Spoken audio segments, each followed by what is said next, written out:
Hi buddy, this is Matteo, and today I wanted to interject myself for a few minutes into your YouTube screen to tell you about this comment I received about NLP eye patterns. And actually there was a video I had recorded back in the day, like years ago, and not many people had been watching it, so I thought it was not that much of a great topic anyway.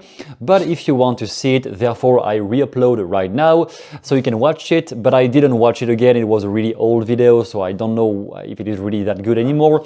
You will tell me. In any case, here is the video right now. Enjoy. You're trying to understand what people think around you, but you can't. You feel completely overwhelmed when you have an argument, and you wish you could be a master at reading body language and influence people fast. You are evil. But I like it. Keep watching. In this video you will learn why traditional books about body language are complete bullshit. Then you will learn about the NLP technique called Eye Accessing Cues, which is the only one that can really allow you to read people's minds and influence them in a deep way. Then you will learn 3 different techniques to use that knowledge for max persuasion. After I personally mastered those techniques, I could start to influence people in a way that they were sure their agreement came from themselves, whereas it was coming from my techniques. First, if this video is indeed about how to read people generally speaking, why the hell am I only talking about eye accessing cues? You have a multitude of books on body language, and they all pretend to be right. But most of them are giving you complete bullshit. For one simple reason: if you have trouble read people's minds in your everyday life, it is because you can never ever attach one physical behavior with one specific thought. Just does not happen. In one of those books that I won't mention, the author said, for instance, that you can only measure if someone is really agreeing with, if someone is really open-minded, if a person has both foot close to each other, the knees separated by about 10.6 inches, around here, both hands palm facing you, and the chin slightly raised up. That being said, when you want to read people's minds and influence them, eye patterns, eye accessing cues are really the one way to go, because they don't give you one specific thought. They don't pretend to give you one thought. They give you the structure of how the person is thinking, rather than some specific information. Actually, every time you think about something, every time you have a thought in your head, there is only 3 possibilities. It is either an image, a sound, like a music or a voice, or a kinesthetic feeling, a physical sensation in your body. When you speak to somebody, that person can only be processing the information you give her or him through one of those 3 canals. What am I supposed to do with that? Well, when you can identify precisely which sensory channel your partner is using when you are speaking, then you can adapt your language to match exactly how this person is thinking and therefore influence them deeply.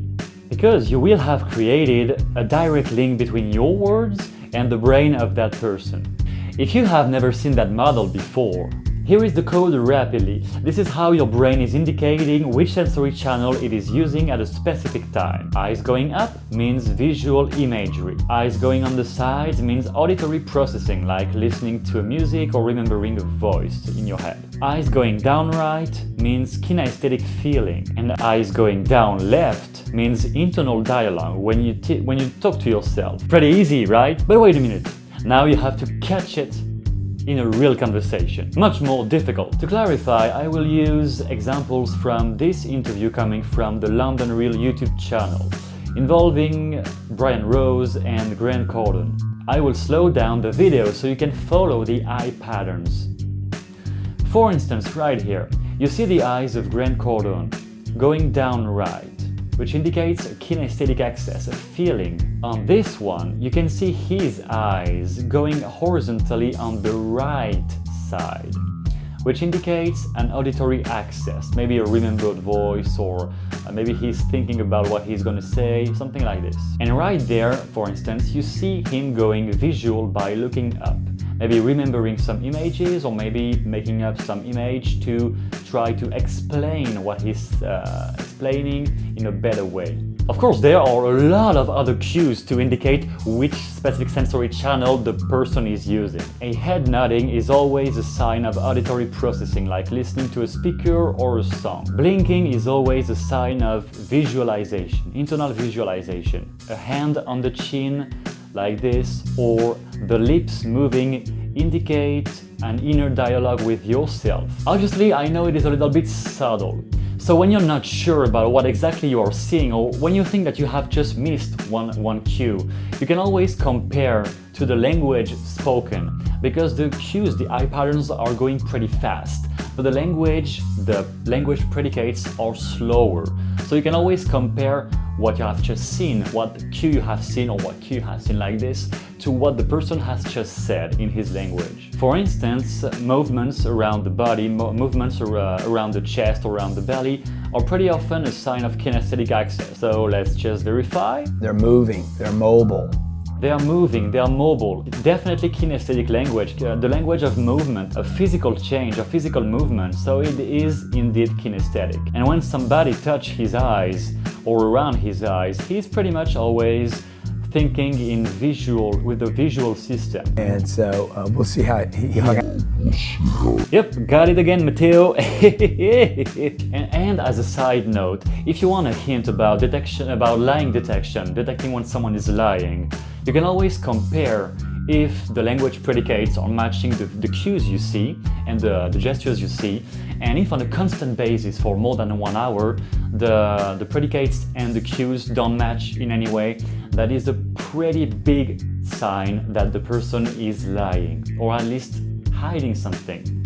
Now, once you become a master at detecting and understanding accessing cues, how can you use that knowledge to influence people deeply? Number one, mastering the attention level. I would say before anything else, you want to measure the attention level of your partner, of the person you're talking to. Because if the person is too much thinking about something else, you're just disconnecting with the person and he or she is not going to listen to what you're going to say. If, for instance, you're talking to somebody like this brilliant, charming young man, and that person is constantly leaving his hand on the chin, or he is blinking heavily, or he keeps on looking elsewhere all the time, that clearly indicates the person is not paying attention in any way to what you say. In which case, you want to grab the attention back before trying any persuasion technique. You can simply grab the attention by asking, "What do you think about this?" This simple question is forcing the person to get out of his own thinking and reconnect to the present moment, to the present conversation. Number two, use the same exact sensory channel. Now, there is this old debate in neuro-linguistic programming about the dominant sensory channel. Are you more visual, more auditory, more kinesthetic as a way of being? From my experience, okay, yes, sometimes you can notice that somebody is really using the same sensory channel almost all the time. But just understand this is highly variable. Because if, for instance, if you have just been watching a great movie with tons of visual effects like Avatar, you are going to think much more in images probably. So it is normal that you have a much more visual language. Whereas when you have just been running a mile, for instance, your body has been so activated that you will have a much more kinesthetic thinking, because your brain is much more linked to your body right now. So it is highly variable depending on the context. But nevertheless, you can still identify which sensory channel the person is specifically using at this current moment when you are talking to him. Like, is he always lifting the eyes up when speaking? Is he always keeping his eyes down on the right? You can notice that stuff pretty easily. And once you have figured this out, you can pretty easily match your language to the sensory channel of the person, to match his or her internal representations. Because when you think about it, a sentence can always be translated in a lot of different ways. Let's say that I want to sell you a bed, for instance. Depending on your sensory channel, I may say, "This bed is great, you need to buy it." But how can I adapt that in sensory-based terms? For the visual, I may say, "Look, that mattress has a brand new style of curve. It is a completely new design." For the auditory, I may say, "This bed makes you sleep so well that you'll never hear your husband snoring again." And for the kinesthetic, The mattress has a special soft texture. You almost feel like a baby in your mother's arms. Get it? By the way, which of these 3 sentences appeal to you the most? Because that is a clear indication of which sensory channel you are using right now, and maybe even which one you're using most of the time in your everyday conversations. Now, I would say talking on the exact same sensory channel as the other person is not always needed. But if there is a conflict or a disagreement between you and the other person, then it is definitely going to increase the chances of finding an agreement, a peaceful agreement between you and him or you and her. And number 3, adapt your whole sensory sequence. If you want to use words that immediately convince and influence somebody, what you may do first is asking that person to tell you a story. Tell you any kind of story of something that that person enjoys doing, that person loves doing. And when that person starts to tell you the story, pay special attention to his eye accessing cues and his movement cues. First of all, what are they? And in which exact sequence do they appear? I will cut the sound while describing a positive story of mine, for instance. Pay special attention to my eye movements.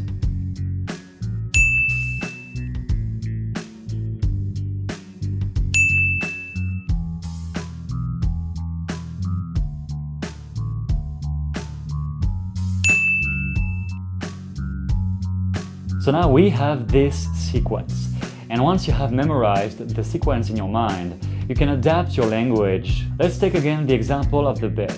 I need to give a sales speech to one specific person, and I can arrange my sentences like this, for instance. You know, actually the last customer who bought it said that after he bought it, when he was watching TV on his bed, he felt like a real king on his throne.